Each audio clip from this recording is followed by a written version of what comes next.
नमस्कार मंडळी, तू ही रे माझा मितवा या मालिकेच्या पुढील भागामध्ये आपल्याला असं पाहायला मिळणार आहे की अर्णवने सर्वांसमोर लावण्यासोबत लग्न करायला नकार दिला आहे।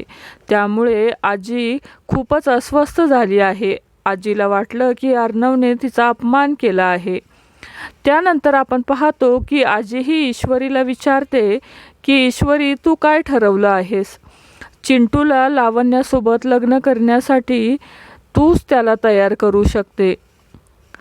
हे काम फक्त तूच करू शकते। ईश्वरीला हे ऐकून खूपच अस्वस्थ वाटतं आणि ती शांत उभी राहते। आजी ईश्वरीला म्हणते की तू चिंटूला लावण्यासोबत लग्न करायला तयार कर। हे काम फक्त तूच करू शकते। हे ऐकून ईश्वरीला धक्काच बसतो।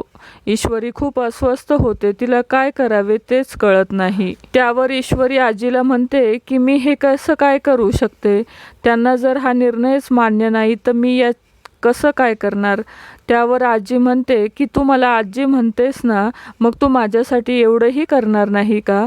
असं म्हणून ईश्वरीला आजी इमोशनल ब्लॅकमेल करते। तेव्हा ईश्वरी आता काहीच बोलत नाही। एकीकडे आपण पाहतो की वल्लरी आणि लावण्या अर्णवची सहानुभूती मिळवण्यासाठी एक प्लान आखतात। वल्लरी लावण्याला एक जुना फोटो दाखवते स्वस्तिकाचा आणि म्हणते की त्यामध्ये स्वस्तिकाने जशी साडी नेसलेली आहे तशीच तू देखील साडी नेसायची आहे। ती साडी नेसल्यानंतर अर्णवला त्याच्या आईचं प्रतिबिंब तुझ्यात दिसलं पाहिजे, म्हणजे तो तुझ्या प्रेमात पडेल। असा प्लॅन वल्लरी लावण्याला सांगते आणि मग तो तुझ्याशीच लग्न करायला तयार होईल, असं वल्लरी लावण्याला म्हणते।